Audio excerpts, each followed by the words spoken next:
Hello everyone, welcome to our channel অঙ্ক চর্চা। অনেকদিন পরে তোমাদের সাথে আবার আমার দেখা। তবে আজকে বিএড নিয়ে কিছু বলতে আসিনি। আজকে যে একটা বিজ্ঞপ্তি নিয়ে আমি তোমাদের সামনে চলে এসেছি, তোমরা আশা করি নিউজে দেখতে পেরেছো যে আমাদের যে পশ্চিমবঙ্গের সিএম উনি কিন্তু প্রায় 10 বছর বলতে পারো, 10 বছর পরে এরকম একটা আমরা সাংবাদিক সম্মেলনে দেখতে পেলাম যে উনি কিন্তু যে বিজ্ঞপ্তি জারি করেছে, যে উনি বলেছে যে কি পরিমাণের শিক্ষক নেওয়া হবে বা কোন কোন পদে নেওয়া হবে সেটা কিন্তু উনি বলেছে। এবং খুব বড় একটা কিন্তু নিউজ এটা বলতে পারো, যেটা আমরা আজকে নিউজে দেখতে পেলাম। আমরা কিন্তু প্রতি বছরই আশা করে থাকি বা আশাবাদী হয়ে থাকি যে প্রতি বছরই এরকম একটা সুযোগ আসা দরকার শিক্ষকদের পক্ষে। কারণ বিশেষ করে শিক্ষকদের অবস্থা শুধু পশ্চিমবঙ্গ কেন, তুমি যে কোনো স্টেটেই দেখো শিক্ষকদের অবস্থা তুলনামূলক অনেকটাই খারাপ চলছে। সমগ্র ভারতবর্ষেই বলতে পারো সবগুলি স্টেটের মধ্যেই যখন ভোট আসে তখনই কিন্তু আমাদের এই বিভিন্ন ধরনের শিক্ষকের যে নিয়োগ প্রক্রিয়া সেটা কিন্তু নেওয়া হয়। তাছাড়া কিন্তু বন্ধ করে রাখা হয় যে টিচার নিয়োগের যে প্রক্রিয়া, যে প্রসেসগুলি বা যে পরীক্ষাগুলি সেগুলি কিন্তু ভোটের আগে শুধুমাত্র নেওয়া হয়, না হলে কিন্তু বন্ধ রাখা হয়। আমাদের পশ্চিমবঙ্গে বলো বা ত্রিপুরায় বলো, আসামে বলো, সব জায়গায় কিন্তু সেমই। ভোটের আগেই দেখা যায় যে একমাত্র শিক্ষক নিয়োগের যে পরীক্ষাটা, যেটা কিন্তু প্রতি বছর হওয়া উচিত, সেখানে কিন্তু শুধু ভোটের আগেই দেওয়া হয়। তো যাক, একটা পশ্চিমবঙ্গের জন্য কিন্তু মানে খুবই একটা মানে কি বলবো, খুশির একটা সংবাদ বলতে পারো এটা। কারণ অনেক বছর ধরে কিন্তু আমরা এরকম মানে কিছু পাইনি, যেটা এবার কিন্তু আমরা পাচ্ছি। তো চলো সেটা নিয়ে আমরা একটু বিস্তারিত আলোচনা করি। সবাই নিউজ চ্যানেলে হয়তো দেখেছো, তো আমরা একটু ডিটেলসে আলোচনা করব। দেখো, আমরা কিন্তু সবকিছু সত্যতা আগে যাচাই করি, তারপর কিন্তু আমাদের চ্যানেলে তুলে ধরি। তো সেই ক্ষেত্রে বলা যেতে পারে যে আমরা আগে জিনিসটা ভালো করে দেখে নিলাম, তারপর কিন্তু তোমাদের সামনে তুলে ধরলাম। তোমরা যে মিডিয়ার মধ্যে বা যে সাংবাদিক সম্মেলনে যে আমাদের মুখ্যমন্ত্রী কি বলেছে সেটা তোমরা দেখে নিয়েছো, এবং কি পরিমাণে শিক্ষক নিয়োগ করা হবে সেটাও দেখে নিয়েছো। তাহলে এখন থেকে কিন্তু তোমরা প্রিপারেশন শুরু করে দাও, কারণ প্রচুর পরিমাণে ভ্যাকেন্সি বেরিয়েছে এবং এই ভ্যাকেন্সির পরে পরবর্তী আবার কবে বের হবে সেটা কিন্তু বলা যেতে পারে না। যারা মনে করো ভাবছো যে এইবার না পরের বার দেবো, এবার পরের বার কবে আসবে সেটা কিন্তু আর বলা যায় না। হয়তো পরের বার যখন আসবে তখন হয়তো তোমার বয়সও থাকবে না। তো যখন মানে গভর্নমেন্ট কোনো একটা ডিসিশন নেয় তখন কিন্তু, বা কোনো একটা সুবর্ণ সুযোগ কাছে আসে, তখন থেকে কিন্তু শুরু করা উচিত। তো এটা ধরতে পারো একটা সুবর্ণ সুযোগ পশ্চিমবঙ্গের যে শিক্ষকদের জন্য। তো চলো আমরা আগে এটা একটু বিস্তারিত ভাবে ডিটেলসে আলোচনা করব। দেখো, আমি তোমাদের জন্য একটা কিন্তু যে পিডিএফ বানিয়েছি এবং সেখানে আমরা আলোচনা করব। দেখো, ফার্স্ট অফ অল যে 30 তারিখের মধ্যে, মানে মে মাসের যে 30 তারিখ, আজকে 27, তো 30 তারিখের মধ্যে কিন্তু বলেছে যে বিজ্ঞপ্তি জারি করা হবে। মানে কি পরীক্ষা হবে বা কবে থেকে ফর্ম ফিল আপ হবে বা কি হচ্ছে, মানে সবকিছু কিন্তু লিখিতভাবে জারি করতে হয়। উনি কিন্তু আজকে মুখে বলেছে, কিন্তু লিখিতভাবে জারি করতে হয়, সেটা কিন্তু 30 তারিখের মধ্যে করা হবে। আর 2-3 দিন ওয়েট করে নাও, তারপর কিন্তু তোমরা দেখতে পারবে।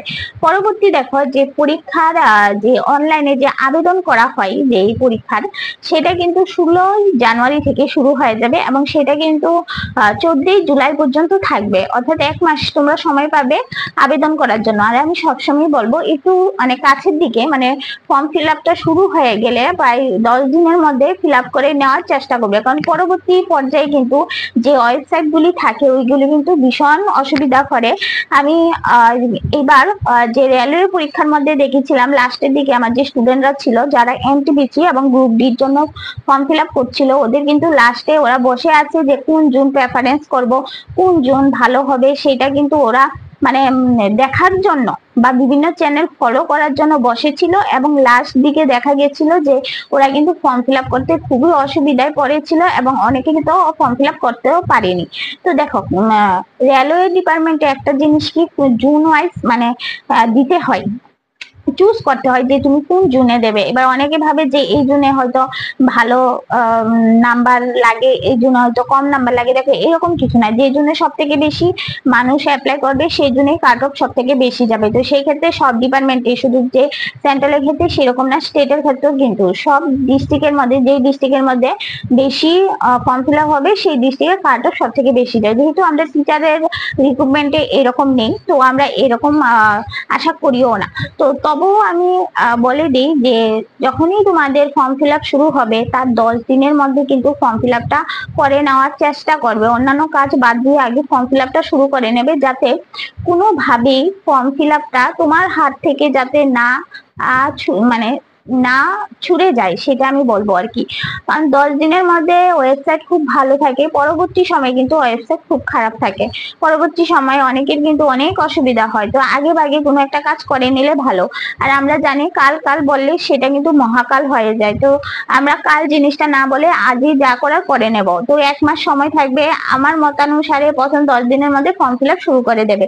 ঠিক আছে, এবার পরীক্ষার প্রসেস আমরা যেরকম ভাবে টেট পরীক্ষা দেই, আপার প্রাইমারি সেরকমই ভাবে কিন্তু লিখিত পরীক্ষা হবে, তারপর কিন্তু ইন্টারভিউ হবে। দুইটার জন্য প্রিপারেশন থাকতে হবে। লিখিত পরীক্ষায় কিন্তু মার্কটা বেশি থাকে, ইন্টারভিউতে তুলনামূলক কম থাকে। কিন্তু লিখিত পরীক্ষাটা আমাদের ভালো করতে হবে, পরবর্তী সময় আমরা ইন্টারভিউ যে প্রসেসিং বা ইন্টারভিউর জন্য প্রিপারেশন নেব।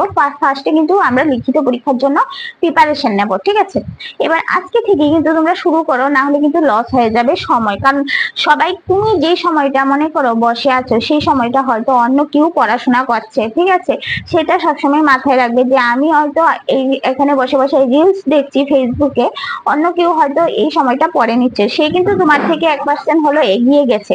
তো চলো পরবর্তী আমরা দেখবো পদের সংখ্যা। এবার উনি কি বলেছে, যিনি আমাদের সিএম, উনি কি বলেছে, উনি ফার্স্ট বলেছে যে সুপ্রিম কোর্ট নির্দেশ দিয়েছিল যে 24,230 অর্থাৎ 24,230 জন কিন্তু নিয়োগ করতে হবে, এটা সুপ্রিম কোর্ট নির্দেশ দিয়েছিল। ঠিক আছে, এবার দেখো, কারণ ওদেরই কিন্তু চাকরিটা মানে গেছিল যে 24,230 জনের কিন্তু চাকরিটা চলে গেছিল, আমরা সবাই জানি এটা। তো এই এদের জন্য কিন্তু মানে নিয়োগ প্রসেসটা বলেছে সুপ্রিম কোর্ট নেওয়ার জন্য। তারপর দেখো তাহলে উনি কি করেছে, যে নতুন ভাবে উনি বলছে নিয়োগ করবে, এখানে 11,517 জন নেবে, যেটা হলো ক্লাস 9-10 নেবে। তারপর 6,912 জন নেবে, যেটা 11-12 নেবে। তারপর বলেছে যে 551 জন যেটা গ্রুপ সি তে নেবে, 1000 জন যেটা গ্রুপ ডি তে নেবে। সর্বমোট কতজন নেবে, উনি বলেছে সর্বমোট 44,203 জন নেবে। 44,203 জন নেবে। এর মধ্যে নতুন নিয়োগে কিন্তু এটা পড়বে, নতুন নিয়োগে 11,517, 6,912, 5,551 এবং হলো গিয়ে 1,000। তো এটা কিন্তু নতুন নিয়োগে নেবে, অর্থাৎ যারা এখনো বসে আছো পড়াশোনা করে বা শেষ করে বসে আছো, তাদের জন্য এটা কিন্তু সুবর্ণ সুযোগ। দেখো কতগুলি পোস্ট তোমরা পেয়ে যাচ্ছ এখানে, 11,000। বিগত 5-6 বছরে এতগুলি পোস্ট কিন্তু, বা 5-6 বছর কি 10 বছরে কিন্তু পশ্চিমবঙ্গে এত বড় একটা পোস্ট কিন্তু আর আসেনি। তো 11,000 পোস্ট যেখানে নিচ্ছে 9-10, 11-12 6,000 নিচ্ছে, গ্রুপ সি তে 5,551 জন নিচ্ছে এবং গ্রুপ ডি তে 1,000 জন নিচ্ছে। সেই ক্ষেত্রে আমি বলবো এখন যারা বেকার বসে আছো তাদের জন্য কিন্তু একটা সুবর্ণ সুযোগ, এই সুযোগটা কিন্তু হারাবে না।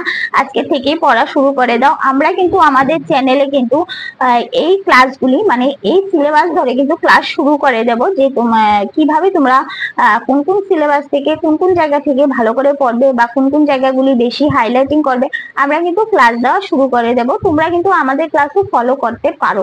ঠিক আছে, তারপর দেখো এবার আমরা পরবর্তী পর্যায়ে আলোচনা করব যাদের চাকরি চলে গেছে বা তাদের নিয়ে আলোচনা করব। আমরা দেখেছি এখন নতুন নিয়োগ কতজন নিচ্ছে, নতুন নিয়োগ উনি নেবে এই টোটালটা। তারপর এখানে যাদের চাকরি চলে গেছে, যাদের চাকরি চলে গেছে শুধু তাদের সাথেও কিন্তু আবার নতুন শিক্ষক নেওয়া হবে। যাদের চাকরি চলে গেছে তাদের সাথে কিন্তু নতুন শিক্ষক নিয়োগ করা হবে। সেখানে কিন্তু দেখো 23,212 জন কিন্তু নেওয়া হবে 9-10 এ। ঠিক আছে, 23,000, বুঝতে পারছো? হ্যাঁ, 23,000 কিন্তু নেওয়া হবে 9-10 এর মধ্যে। ঠিক আছে, যাদের চাকরি চলে গেছে ওরাও বসতে পারবে, আবার নতুন শিক্ষকও কিন্তু এই পরীক্ষাটাই বসতে পারবে। এই সেম ডিসিশনটা কিন্তু ত্রিপুরায়ও হয়েছিল, যখন 10,323 এর চাকরি চলে গেছিল। আশা করি তোমরা জানো যে ত্রিপুরার ঘটনাটা সেম ভাবে কিন্তু পশ্চিমবঙ্গের মতো 10,323 জনের চাকরি চলে গেছিল এবং সেখানেও এটাই করা হয়েছিল, নতুন পোস্ট ক্রিয়েট করা হয়েছিল এবং সেখানে যাদের চাকরি চলে গেছে ওরাও বসতে পারবে, আর যাদের চাকরি মানে নতুন পরীক্ষায় বসবে ওরাও কিন্তু বসতে পারবে, এরকম করেছিল। সেম প্রসেসিং এ কিন্তু পশ্চিমবঙ্গ সরকার করছে, যেখানে দেখো 23,212টা 9-10 এর জন্য পোস্ট হয়েছে এবং সেটা কিন্তু যারা চাকরি চলে গেছে ওরাও বসতে পারবে এবং নতুনরাও কিন্তু বসতে পারবে। 12,514টা পোস্ট যেখানে হলো 11-12 এর সেম, কিন্তু এখানে কিন্তু বারবার বলছি যাদের চাকরি চলে গেছে ওরাও বসতে পারবে, নতুনরাও বসতে পারবে, আর নতুনদের পরে কিন্তু নতুনদের জন্য আবার আলাদা করেও কিন্তু দেওয়া হয়েছে, ঠিক আছে। তাহলে এখানে 12,514 জন 11 ক্লাস 11 এবং ক্লাস 12 এর কিন্তু পরীক্ষার জন্য বসতে পারবে। তারপর দেখো গ্রুপ সি এর জন্য এখানে কিন্তু 2,989 জন বসতে পারবে, গ্রুপ ডি এর জন্য কিন্তু 5,488 জন বসতে পারবে। হ্যাঁ, যাদের চাকরি চলে গেছে এবার তাদের নিয়ে আমি কিছু একটা কথা বলবো।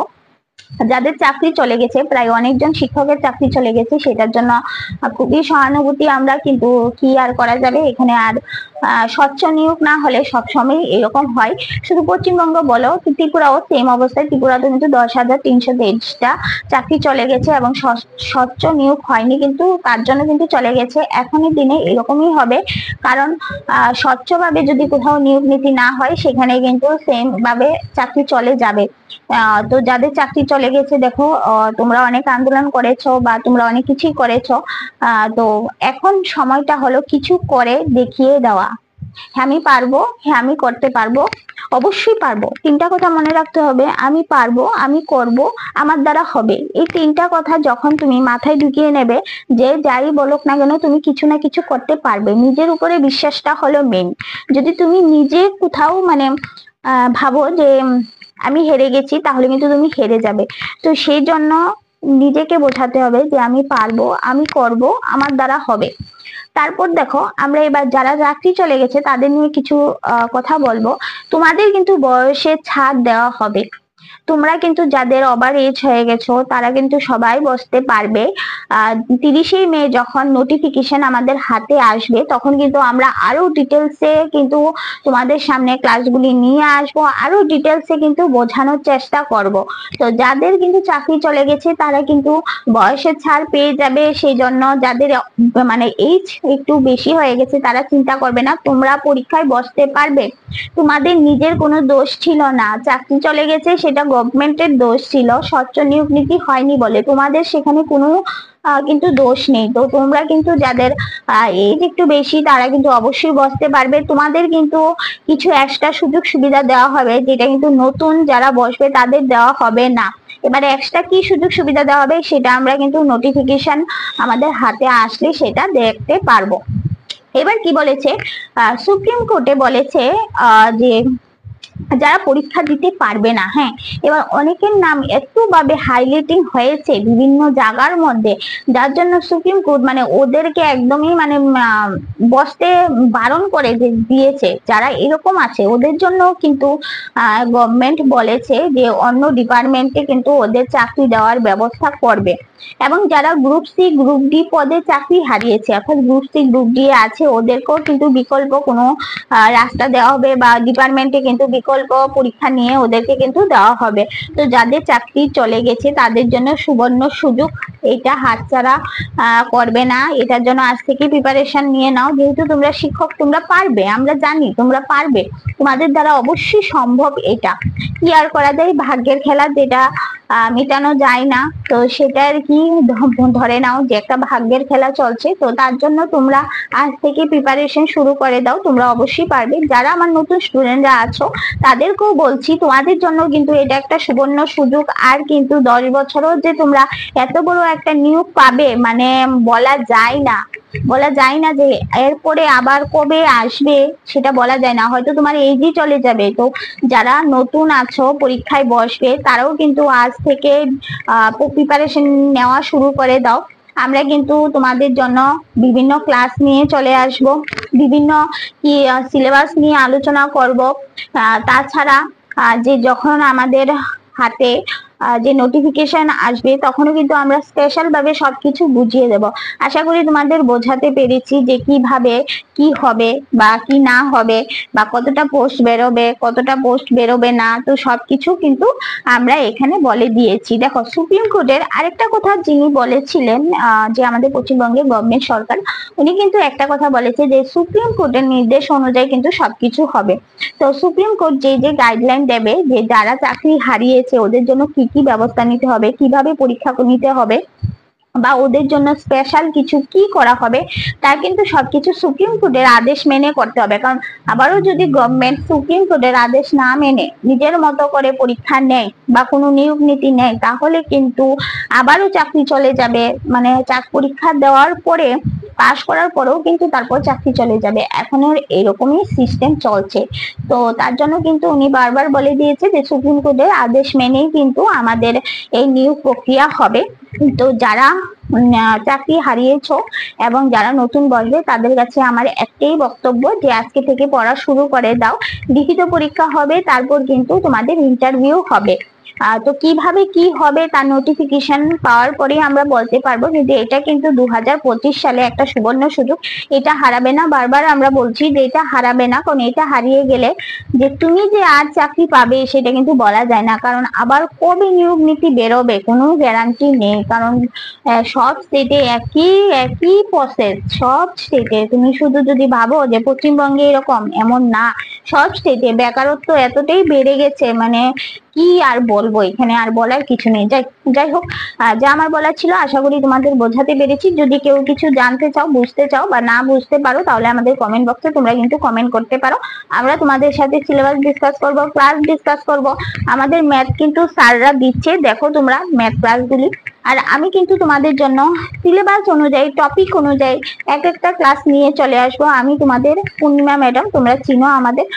যারা বিএড করছো, 4th সেমিস্টার দিয়েছো বা 4th সেমিস্টার দিচ্ছ, তারা যদি অ্যাপ্লাইং বলে অপশন থাকে, তোমরাও কিন্তু পরীক্ষায় বসে যাবে। তো চলো ভাই, আজকে এখানেই রাখছি। গুড নাইট, শুভরাত্রি।